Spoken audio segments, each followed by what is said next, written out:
Okay, beautiful. So wonderful. Okay. Welcome back. Thank you so much. Today we are interviewing internationally recognized business and sales expert Grant Cardone. He's the author of 6 books, including New York Times bestseller, If You're Not First, You're Last.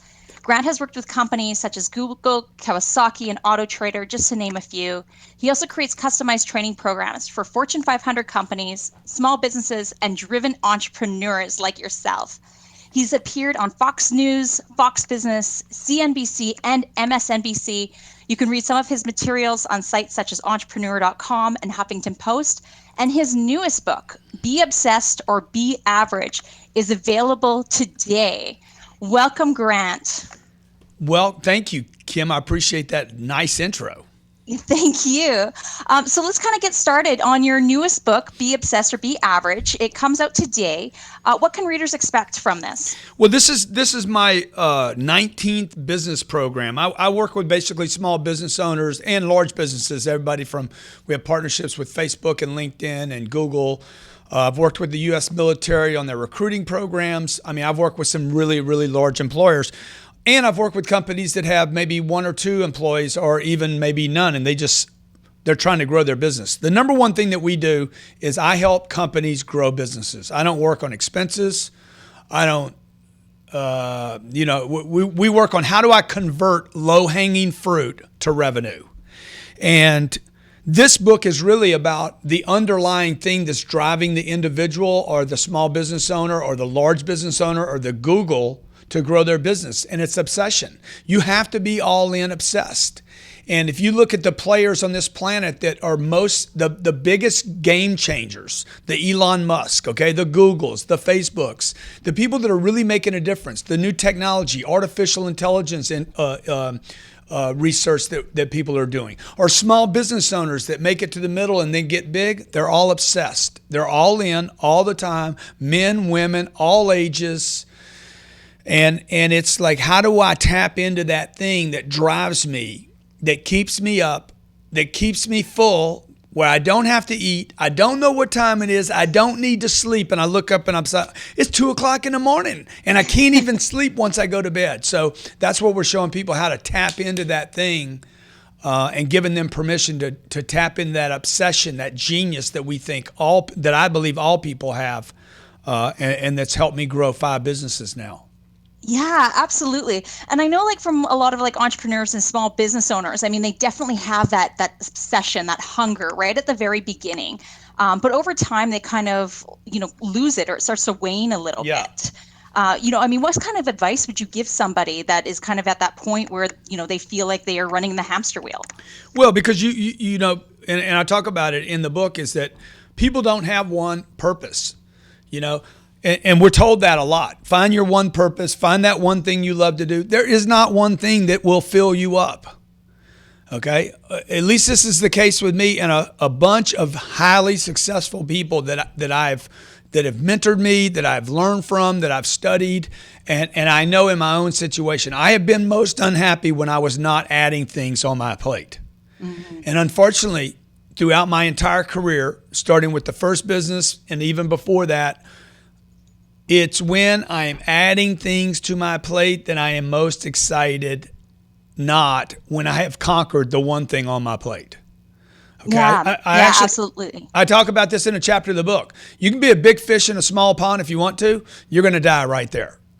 You're going to become dissatisfied. You're going to become agitated. You're going to become bored. You're going to become, it's why people, like I had a counselor tell me one day, when are you ever going to be satisfied? Dude, I'm not. This is life, man. You're trying to talk me into being happy. You're trying to talk me into being filled up because now I got the girl. And no one girl can satisfy me. Okay, I'm happily married 13 years to a beautiful woman, but she can't fill me up any more than 2 kids can fill me up. Why? Because I'm not meant to be just a husband and just a father. Mm-hmm. And I'm meant to do a bunch of things, and I think that's why people are dissatisfied. That's why they get in, they're excited. They either have a disappointment or a success, and either way they end up, wow, that's it. So because either one, the game's over. I lost the game. and I'm disappointed. I won the game and I'm disappointed. Because you shouldn't be playing one game. People should be playing a bunch of different games and having different businesses and different strategy or different challenges. This is what happened to me, Kim, in the sales game. I got great at selling, and then I got depressed. I'm like, what's next? Well, the next thing for me was to grow a business, and then to grow a second business and a third business and start helping other people do that. So the more I have going on, actually, the more balance I have, as opposed to the old idea, which is just balance one or two things, find the balance in life, and everything's going to be okay. I'm best when I'm most obsessed with the most amount of things. Yeah, no, and that makes a lot of sense, right? Because I know a lot of entrepreneurs, unless you're incredibly lucky, where you actually started your career, working for yourself. A lot of us, found ourselves in some type of corporate environment. We moved away from that. We became very obsessed about the one product or one service that we were offering. And really what you're saying is, be obsessed about many different things, or at least a couple different things that you can always find your attention on. Yeah, because otherwise you're not going to stay interested. And that's the title of the book is Be Obsessed or Be Average. Like if you're not all in, you're going to get reduced to average. You're not going to go fast enough. You're not going to spend enough. You're not going to make enough. You're not thinking big enough. Average is a failing formula. I talked about this in the 10X rule. One of the 4 levels of action are you do nothing, you retreat, you do whatever's average expected of you, or you exceed that by 10 times. And I make a point. Look, average is the failing formula because it's acceptable to society. And if you look at most people on this planet, most people aren't poor and most people aren't rich. Most people are in the middle.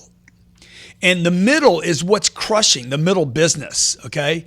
The middle pricing, the middle service, okay? The middle market share. It's those people from your corporate experience, it's the people at the very top of the food chain that experience the most prosperity, and everybody else really is just divvying up whatever's left. Yeah, absolutely. And I'm glad you kind of brought that up because I know lately there's been a lot more focus on digital marketing, online presence. And you address this in the 10X rule, you address this in if you're not first, but you're last, about the wow factor. Yeah. How can somebody that, kind of starts their business a lot and in the online environment, or as we kind of start to move more and more towards an online environment, how can we still deliver that wow factor to our clients and prospects? It's impossible if you're not thinking with one of these choices here. See, for me, the whole universe is black or white. It's not gray. It's not gray. There's no muted colors here. Like it's fall or it's not fall. It's winter or it's not winter. It's summer or it's not summer. It's you know what I'm saying? It's like, what time of the year is it, man? It's not in between time. So like if there's 24 hours on the clock, it's time to do business. Now, if it's digital or if it's on a sidewalk, it doesn't matter to me whether I'm in the market this weekend selling organics or I'm going to be selling organics online. To me, it's are you in or not? And if you're not all in all the time, like I'm 58 years old. I use digital as well as anybody does. Now, I use it so well that a lot of people say I'm the example of how not to use it because I use it so much. But see, to me, it doesn't matter, right? It's a storefront. Am I open for business? Okay. Do I give people a good experience? Am I completely obsessed about my business to where the people around me are like, this dude is a fanatic, starting with my employees. This guy is a crazy. I know my employees here say that. Dude, the guy's nuts. The guy's crazy. I see everything on my website. I see that there weren't any reviews on a product. Oh, why aren't there reviews? We have tens of thousands of people buying the product. Oh, because the review wasn't in the right place. We never encouraged anybody. We didn't reward anybody. Our people didn't even review the product.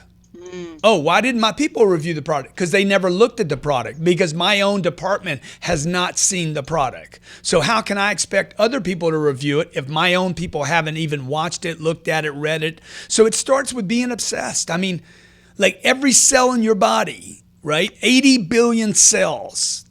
How many of them are paying attention to your dream? Yeah. Because if I have part of me, let's say I have a tenth of me interested in making this dream or this business work.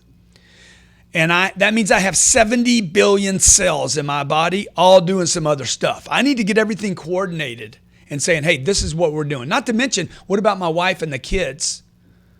Like, if I can't get my wife and my kids on the same page with me, how the hell am I going to get a bunch of employees on the same page with me that I only have 6 or 8 hours a day with?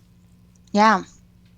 Yeah. And I guess it's about, kind of getting that excitement, right? Not just, it starts with you, and it starts with like the people that you're closest to you.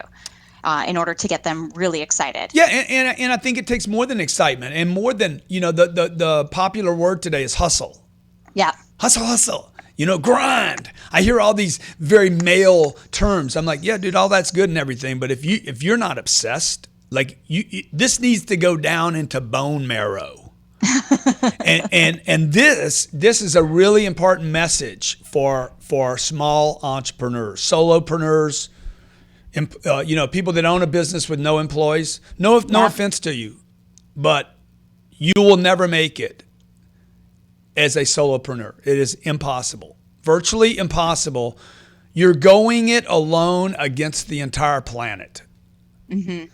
And if you don't get big, the biggest mistake I made in my business was not going big from the get-go, because it's the same amount of work. It does not take any more effort to build a $3 million business as it does to have a $300,000 business. Yeah.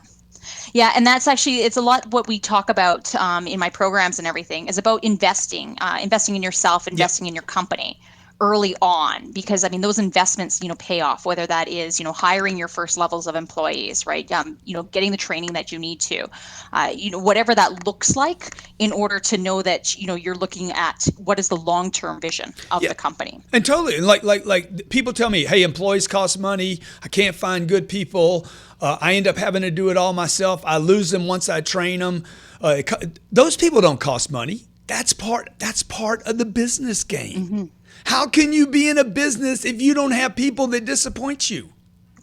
Right? Everybody wants to go to heaven. Nobody wants to die. Right? Yeah. If you're going to have kids, you're going to have bicycles in your house. So like it all comes. It's all part of the deal. So you want to have these experiences, because that's what running your own business is. Otherwise, if you don't have those experiences of disappointments, people that leave you, spending money on somebody and then they quit on you. If you're not having those experiences, you're not obsessed with the business, mm-hmm. because that's part of being in business. Yeah.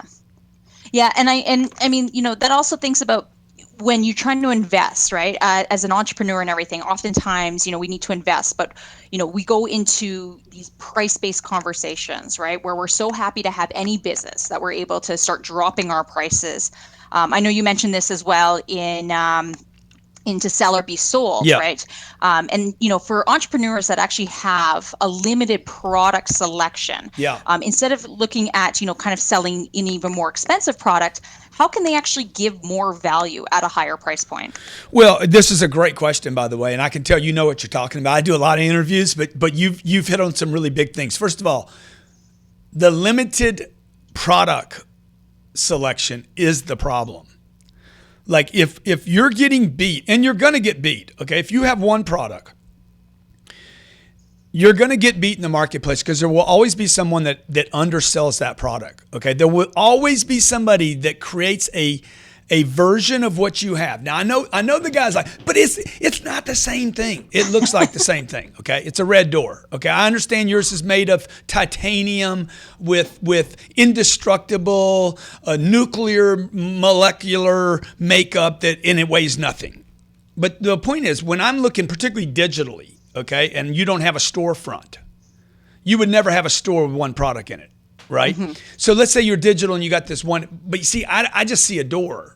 And that's all I see. So I use this example of with my staff about the Coca-Cola. If you're driving down the road, every city has this. The billboard where from like a quarter of a mile away, you see this giant Coke, the Coke can, and you can see the big giant 4-foot ice blocks popping out of the top, and the fizzle bubbles are 3 feet by 7 feet, and the straw, by the way, is 50 foot long, and it exceeds. Dude, you can't ever get that product. That product doesn't exist. Okay, so. But when you go to the store, what do you see? You see a 10-ounce can, a 12-ounce can, a 6-pack, a 12-pack. You see cartons. the point of your question is this: if you want to hold profitability, you must have a product lineup that is wide. You can only hold margin when you have a wide product lineup, okay? Not when you have good products. Good products do not ensure that you get profitable. A wide product lineup, which means, again, what? You got to be obsessed, because an average person will create one product and stop. An obsessed person will be like, nope, we're going to have an iPhone 6, a 6 Plus. We're going to have pink, white, black. And then, by the way, as soon as you get used to it, we're going to replace that with a 7. You see what I'm saying? And if you're going to be obsessed at those levels, you have to get big. You have to spend money, what you said. You have to invest. You're going to fail over and over and over again. And if you refuse to quit because you're obsessed, then you're guaranteed success. Yeah. Yeah, absolutely. And so, kind of bringing that back as well, right? I mean, some of the other ways that we can, enhance our price level is actually to also provide our customers with a little bit more value or service. How would you recommend that for a company that is actually in the growth stage, right? I mean, we can't, as entrepreneurs, we can't be the only person that somebody talks to, but how can we ensure that that level of service is being provided to our customers? Like particularly in a digital world, are you communicating with everyone? Today is more challenging. I mean, with the amount of communication going on around the world, okay? It's so easy to find out who's looking at your products. I know down to the age, what you do for a living, how much money you make, who my customers are. I know that this weekend we had a 5,000% increase at my website, and that I sold 2 people from Germany a $1.49 product. How do I add value to that person? Did I get their last $1.49? Okay. Hopefully not. Yeah, probably not. I mean, I'm wondering how I even got their business at all, Oh, yeah. They bought 2 books that I had translated into German. So the first thing is not to lower the price of my products. The first thing I would need to do to offer people greater service and to wow them is to have everything I have in German. That would also mean that I would need to have a grantcardone.com .German or Germany, probably GER. Yeah. I need a URL. Okay. I need a Facebook page that's in German. So like the service thing doesn't happen after the sale. Service sells. Okay. That means service happens before the sale. What kind of experience are they having at my website or when they call here? How many times does the phone ring? Most people think of service, they think about after somebody bought something from me, but we think about, I go crazy here because I'm like, that phone rang twice. Why haven't we picked it up? And again, this starts to look like the dude's a maniac. Okay, if I start describing some of the situations, he's a micromanager. One chapter in the book is on why you have to be a control freak. Yeah. If you're not a control freak, then you're not in control. Okay, if the lights go out in your city, do you want a policeman there driving traffic?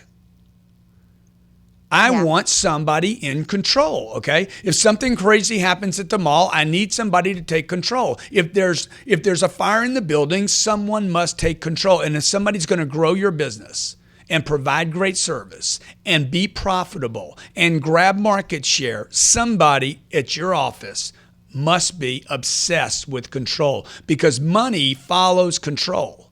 I need control to get money. Control equals income. The more control I have, the more money you can make. Yeah. And you reference that as well in If You're Not First, You're Last, right? During the time it was an economic contraction. And you did talk a lot about control as well, where, you're responsible for being able to make the sales calls, and you're responsible in order to make sure your calendar is full. How do you think that that's kind of changed over the last, 10 years since, the last time? I'll give you one perfect example of a challenge. And by the way, everything I write about is some challenge that we're facing here internally, right? So I'm like, okay, reviews. I want reviews. Why do I want reviews? I don't want good reviews. I want your review, okay? I don't need good reviews. I don't care if they're good or bad, because if they're bad, I can fix them. Meaning I can improve my product. right? So how do I get a review? For instance, on this book release, if a person sends me the receipt and a review, good or bad, I don't care if it's a 1 star, no stars, you hate me, I actually will give them a credit for what they paid for the book at my store against a digital product. So what I'm doing here is I'm taking responsibility for my review. Now, 2 things happen here. First of all, I happen to know that if people just simply see reviews, I know people are going to like my material. I have enough experience to know they're going to like it. If I can get the review and people have actually clicked on it, hundreds, okay, then people are more likely to say, hey, a lot of people are buying this guy's book or his MP3 or his $20,000 training program, or a lot of companies have done business with him. He is a trusted source. On the other hand, if I get a bad review, I want to know about it, okay? I want to know because I want to help someone fix that. Hey, what happened that you didn't like the book? Tell me why you didn't like it. What was it that disappointed you? Because then that's going to give me information that will allow me to produce new content and better handle my customers. What I don't want to do is not know, because if I don't know, I can't fix it. And that goes back to the control thing. I want to know what's really going on. Yeah. Yeah, absolutely. Right. We have to look at opportunities with, the bad reviews or, bad experiences with our clients, because those give us the chance to be able to fix it and help them sell more, create a great customer relationship. Yeah. And by the way, okay, I can sell a complaint more products than I can sell a happy customer. Yeah. And I can prove that, by the way. Okay. I had a gentleman, we ran the sale this weekend, a hurricane sale, because there was a hurricane hitting Miami. And the gentleman ordered 500 books and they were at 90% off. Okay. We sold out. I couldn't fulfill the orders. We had so much traffic, we couldn't fulfill the order. Called him up. He wanted 500 of them. I called him up. I said, dude, I can't fill the order. I'm sorry. This is what I can do for you. Okay. I can send you one at that price. Otherwise, 499 other people don't get the product. And I said, I will send you one. He's like, nah, if you can only send me one, I was going to resell these anyway. Your product sells better than anybody's. I was going to resell it. And then he's like, but how about this? What can you do for me? I said, I can get you 200 at a wholesale price. You got to wait a week. And he made an order for that and 2 other products. So the point is, even when you can't fulfill, one way to exceed or wow a customer's experience is to be responsive quickly. Okay?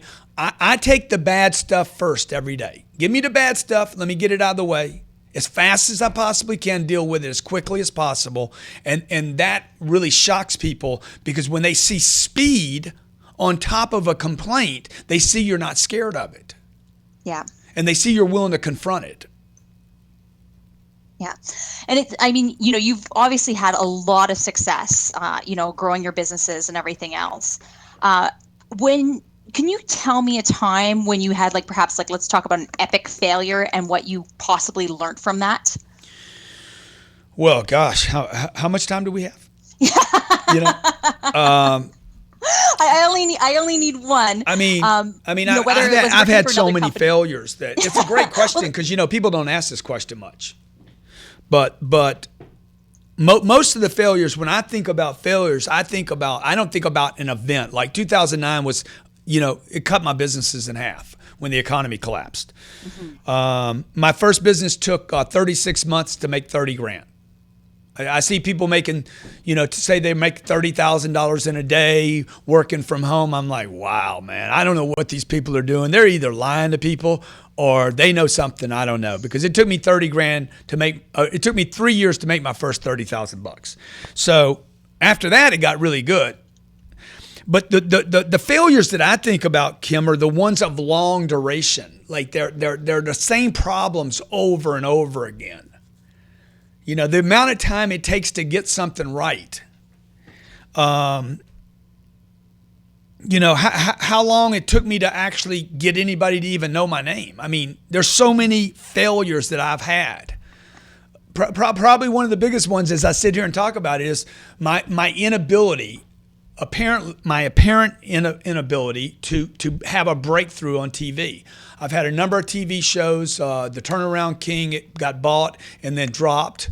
I've been trying to get on TV now for the last 5 or 6 years. I've created my own TV product. I mean, it's like I'm going to get depressed if I keep talking to you about this. I didn't want to bring up that. but at the same time, I get a phone call this morning and said, hey, man, CBS is interested in your deal. Yeah. So I don't know. Is there going to ever be a break? Every night I go home. And keep in mind, I got 5 companies. They'll do $100 million this year. I got about $500 million worth of real estate holdings. Last year, I was able to buy my own time machine. However, I go to sleep every night saying, when am I going to make it? Mm-hmm. Now, the fact that I'm obsessed with making it, or at least the adventure, means I'm still in the game. I haven't quit. I know if I don't quit, I got a chance. And if I quit, I am gonna have regrets about not going for it. I don't want the regrets. Yeah. No, that's wonderful. Any final advice for all the entrepreneurs, business owners that are listening on kind of making more sales? You got to get addicted. You got to get all in now, okay? Whatever your mommy and daddy told you when you were a child about slow down, you need to disregard.